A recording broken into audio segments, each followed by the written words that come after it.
Dear friends, మీకు ఒకటి చెప్పాలి. ఏంటంటే లిక్కర్ తయారు చేసేవాడు వాడు హ్యాపీగా ఉన్నాడు, సిగరెట్ వాడు తయారు చేసేవాడు వాడు హ్యాపీగానే ఉన్నాడు. కానీ సొసైటీలో ప్రతి ఒక్క మనిషికి కావాల్సింది అన్నం. ఆ అన్నం పండించే రైతు మాత్రం ఆత్మహత్య చేసుకుని చనిపోతున్నాడు. ఇది ఎక్కడ న్యాయం?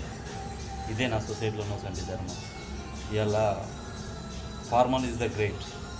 ఇలా ఫార్మర్స్ లేకపోతే ఈరోజు మనకు మనుగడ లేదు, అన్నం కూడా లేదు. అటువంటి ఫార్మర్స్కు పండించే పంటకు గిట్టుబాటు ధర రావాలి, ఆయన నిర్ణయించాలి. ఆ పండించిన పంట ప్రతి ఒక్క రైతు చేతిలోకి వచ్చి అతనే ఈ ప్రపంచానికి అందించే రీతిలో వచ్చినప్పుడే ఈరోజు ఫార్మర్స్ కూడా ఆ రైతుకు న్యాయం జరుగుతుంది. అలాంటి రైతు హ్యాట్స్ ఆఫ్. మీకు మరణం లేదు, మనిషికి మనుగడ ఉంది. మీరున్న రోజులు రైతు